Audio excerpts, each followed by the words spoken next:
सभी को प्रणाम। हम कर रहे हैं स्वाध्याय आस्तिकता का प्राण है श्रद्धा। आइए अपने अंतःकरण में श्रद्धा का फूल खिला हुआ अनुभव करें।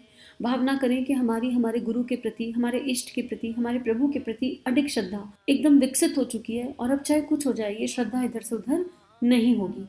एक गायत्री मंत्र का दिव्य प्राण पूरे ब्रह्मांड में फैल रहा है और ये स्वाध्याय अनंत समय तक अनंत लोगों के जीवन को गुरु इच्छा से परिवर्तित कर रहा है।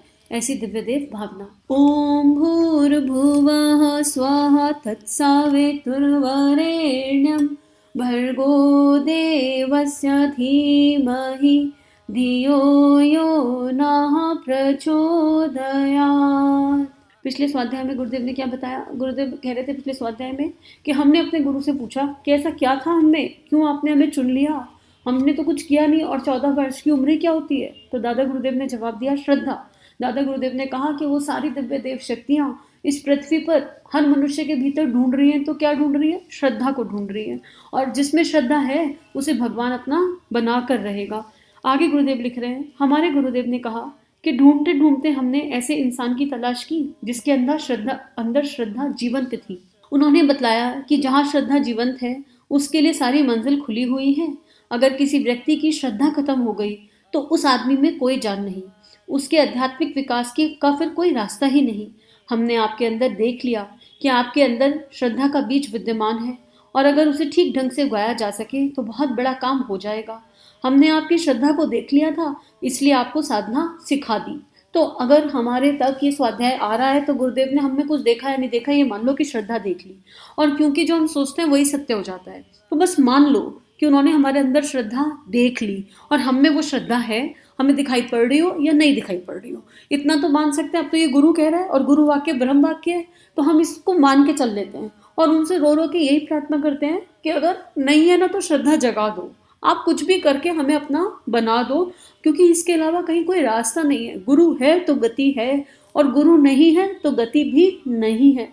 आगे लिख रहे हैं, हमने अपने गुरु के आदेश पर अपने अंदर विद्यमान श्रद्धा के बीज को आगे बढ़ने के लिए उनके 2 आदेशों का पालन किया। पहला ये कि योगी तपस्वी को हर काम में यस नहीं कहना चाहिए, बल्कि पहले सोचना चाहिए, उसके बाद कार्य करना चाहिए। अगर आपने बीवी से कहा यस तथा मित्र से कहा यस तो ये लोग आपको तबाह कर देंगे। अतः दूसरा काम यह कीजिए कि नो करना भी सीखिए। यह भी आदेश हमारे गुरु ने दिया। हमने उनके हर आदेश का पालन किया। हमने कभी अपने रिश्तेदारों मित्रों की बातों को यस नहीं किया। अरे भाई साला है और ये कहता है कि चलिए सिनेमा दिखाकर लाएंगे तो आप यस ना करें। हमारे गुरु ने कहा योगी तपस्वी हर परिस्थिति में यस नहीं करते। अब देखो एग्जाम्पल से समझ लेते हैं कि गुरुदेव यहाँ क्या कहना चाह रहे हैं। नो कहना बहुत जरूरी है, और आत्मनिर्माण के सूत्र निज जीवन पे जो सीरीज है ना, उसमें एक पूरा का पूरा ऑडियो इस बात पे बना हुआ है कि नो कब और किन परिस्थितियों में कहना चाहिए और नो कहने का सही तरीका क्या होता है। तो मान लो आपके कोई फ्रेंड है और वो आपसे बहुत प्यार करती है और वो बहुत लो हो जाए और वो आपको फ़ोन करके कहे कि मैं बहुत लो हूँ, बहुत परेशान हूँ, प्लीज़ चलो मेरे साथ एक कप कॉफ़ी पी लो और मेरा दुख सुन लो, तो आपको यस कहना चाहिए। कारण शरीर कहता है कि हमें मानवता कहती है कि हमें यस कहना चाहिए। लेकिन वो फ्रेंड आपको फ़ोन करके कहे कि मैं बहुत दुखी हूँ, बहुत उदास हूँ, मेरा मन बहुत परेशान हूँ, मुझसे शादी कर लो, तो कर लोगे क्या? वहाँ पे नो कहना पड़ेगा ना, विवेक का साथ लेना पड़ेगा ना। बात हंसने की नहीं है, बात समझने की है कि इस राह पे चलते हुए बहुत लोग पीछे खींचेंगे। बहुत लोग कहेंगे अरे ये क्या है, इतना व्रत उपवास करने की क्या ज़रूरत है, ये कभी ये चंद्रायण साधना करते हो, कभी अनुष्ठान करते हो, कभी पूरे दिन भगवान का नाम लेते रहते हो, कभी स्वाध्याय करते हो, ये कैसा जीवन है, ये कोई तरीका है क्या? और अगर हम इन लोगों की बातों में आ गए और हमने इन लोगों की बातों में आके इनको यस करना शुरू कर दिया तो तबाह हो जाएंगे। यकीन मानो यही शब्द सत्य है, तबाह हो जाएंगे।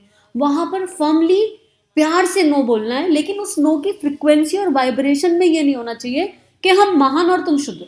बस ये कारण शरीर पर अगर आ गया तो गाड़ी गड़बड़ा जाएगी। इसकी डिटेल उस ऑडियो में सुनिएगा।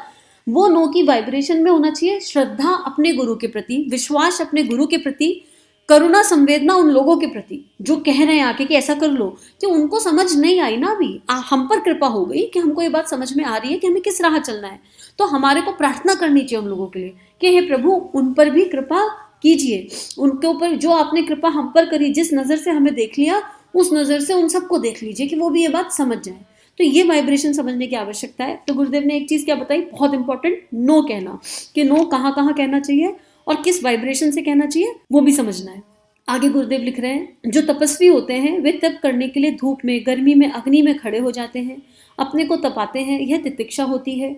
अध्यात्मवादी उसे कहते हैं जो अपने भीतर वाली गलती को, भीतर वाली कमियों को निकालकर बाहर करते हैं, उनसे हमेशा लड़ते रहते हैं, अन्यथा ये सारी चीजें आदमी को खा जाती हैं। अतः इसे अवश्य रोकने का प्रयास करते रहना चाहिए। मित्रों, हम देख रहे हैं कि इन 2000 आदमियों में गांधी बनने की क्षमता वाले कम से कम 200 आदमी बैठे हैं। इनमें से कई आदमी सरदार पटेल, नेहरू और शास्त्री बन सकते हैं, किंतु केवल 2 सुराखों ने इनको खा लिया है।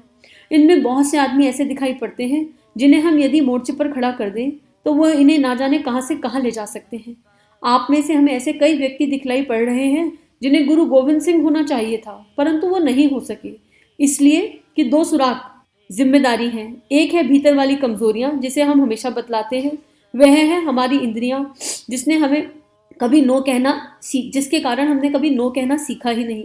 दूसरे वाले हैं हमारे कुटुंबी जिनसे हमने नो कहना नहीं सीखा। आप उन्हें नो कहिए, आप कहिए कि हम आपकी सलाह को नहीं मान सकते, हमें मजबूर ना करें, हम उस रास्ते पर चलने के लिए तैयार हैं जो रास्ते पर हमारा गुरु हमें ले जाना चाहता है।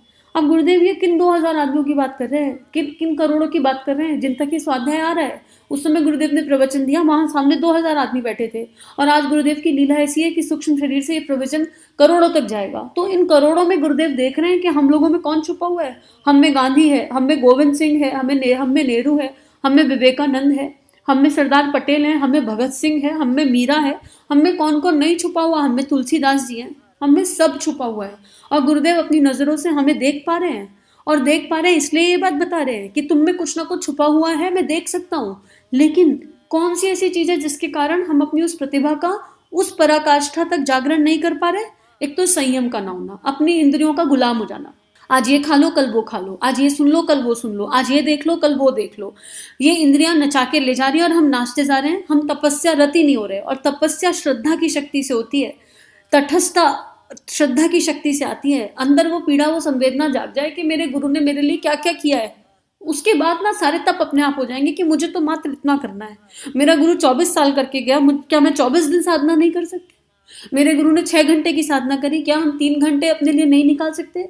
मंत्र लेखन में, जप में, ध्यान में, उपासना में, आराधना में, और केवल 3 शरीर से। कर्मकांड की बात यहाँ नहीं की जा रही है। जो लोग अभी भी कर्मकांड में उलझ रहे हैं वो दोबारा से सुनना शुरू कर दे किताब को, दोबारा से जन्म शताब्दी सुन लीजिए। यहाँ केवल श्रद्धा की, भावना की, आस्तिकता की, कारण शरीर की बात की जा रही है। और नो कहना, इतने लोग आएंगे जो पीछे खींचेंगे और जो आपको गलत सिद्ध करने पे लगे रहेंगे। गलत सिद्ध करना चाहते होंगे ऐसा नहीं, पर जहां से वो देख रहे हैं वहां से आप गलत लग रहे हो, तो उनकी गलती नहीं है इसमें। वो जिस दृष्टि से देख रहे हैं उस दृष्टि से आप गलत लगोगे, तो इसमें उनकी गलती नहीं है। इसलिए उनके लिए कोई धारणा चित्त पर मत बनाइए, उनके लिए बुरा भला मत सोचिए, उनके लिए अनुचित मत सोचिए। बस प्रेम रखिए अपने हृदय में, इतना प्रेम। और नहीं फील हो रहा हो तो मांग लो, गुरु से मांगने योग्य तो मांगा जा सकता है। गुरु से प्रेम मांग लो, श्रद्धा मांग लो, विश्वास मांग लो। हे गुरुदेव, हमें नहीं आ रहा, कोई हमें काली बॉल फेंकता है तो हमको गुस्सा आ जाता है उसके ऊपर। मांग लो कि हमें गुस्सा क्यों आ जाता है। हम आपके रास्ते पे चलना चाहते हैं, कोई हमें रोकता है तो हमको खींच आ जाती है। और जब तक ये खींच है तब तक आत्मनिर्माण कहाँ हुआ। गुरुदेव ने स्वाध्याय में लिखा ना कि पहली तितिक्षा क्या है, अपनी भीतर वाली गलती को देखकर उसको साफ करना। तो किसी ने कुछ कहा और मेरे मन में प्रेम, करुणा, संवेदना के अलावा कुछ और आ गया तो गाड़ी गड़बड़ा गई, फिर नहीं हुआ आत्मनिर्माण। गाड़ी एकदम इधर उधर ट्रैक से चली गई, फिर नहीं हुआ। फिर श्रद्धा कहाँ थी, प्रेम कहाँ था? और जहाँ प्रेम और वहाँ श्रद्धा नहीं, वहां बाकी कुछ कैसे घटित होगा? कुछ संभव ही नहीं है। आप नो कहो और नो में महानता का भाव हो, नो में अहंकार हो, तो वो नो सामने वाले को चोट पहुंचाएगा। तो हमें नो कहना है, लेकिन हमारे मूल में केवल प्रेम होना चाहिए। हमारे मूल में अपने गुरु के प्रति श्रद्धा होनी चाहिए कि अब आप संभाल लो, हमने कह दिया, आगे आप संभालोगे। और आप देखना, आपका गुरु ही सामने वाली चेतना में जाकर बैठ जाएगा और वो सामने वाली चेतना आपको आशीर्वाद दे देगी आपके कार्य के लिए कि चलो जाओ, हम तुम्हें आशीर्वाद देते हैं। अल्टीमेटली करना तो गुरु नहीं है, लेकिन हम अहंकारवश नो कहते हैं और फिर कहते हैं गुरु आपने हमारा काम नहीं किया, लोग हमें साधना नहीं करने देते, परिवारजन हमें रोकते हैं, सब लोग हमें खींचते हैं, हम कैसे गायत्री उपासना करें। तो आज के लिए इतना ही। बस अब हम समझ जाएं कि हमें कहाँ रुकना है, कैसे रुकना है, क्या करना है। बस इतना ही। हम सभी का जीवन गुरु शक्ति के दिव्य सूक्ष्म सानिध्य में मंगलमय है। सभी को अनंत प्रणाम।